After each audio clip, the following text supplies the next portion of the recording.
If you live in SoCal, then you already know about the city called Simi Valley, but did you know that it's apparently becoming a toxic waste hotspot?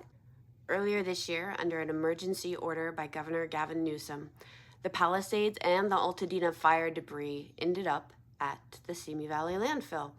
And it was deemed non-hazardous, but they only screened for asbestos. At the height of the cleanup operations, over 25,000 tons of debris were being trucked into the Simi Valley landfill every day, and residents were concerned about air quality, long-term health impacts, and the impacts to the environment. But now, the landfill is again being considered for potentially hazardous waste, this time from one of California's most controversial sites, the Santa Susana Field Lab, former nuclear experimentation complex, and where they did over 30,000 rocket engine tests for decades, leaving the soil and the groundwater extensively contaminated. Boeing has estimated for cost-estimated purposes that 85% of the non-rad soil that has been excavated for the cleanup will be deemed non-hazardous, and therefore eligible for in-state municipal landfills. That means that they're just assuming off the top of their heads that 85% of the soil that they're going to clean up is non-hazardous, and by that determination alone, they will be allowed to send it to a non-hazardous municipal landfill in Simi Valley.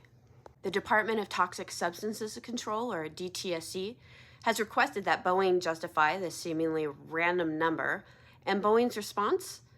They just said that it was consistent with the project description. What does that even mean? This assumption is particularly troubling because Boeing plans on performing very limited testing before and after the soil is cleaned up.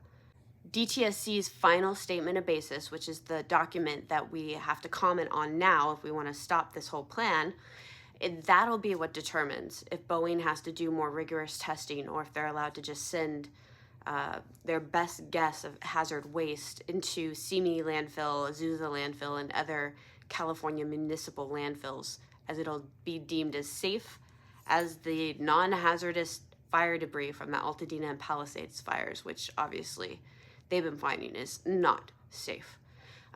So we need your help. Take a second, write a comment, go to our portal, valleycleanupwatch.org, and let them know, especially if you live in Simi Valley or if you know someone in Simi Valley, tag them in this video so that way they can speak out and say that Boeing needs to do rigorous testing before and after the excavation for the cleanup, and they need to make sure that no hazardous waste ends up at the Simi Valley landfill.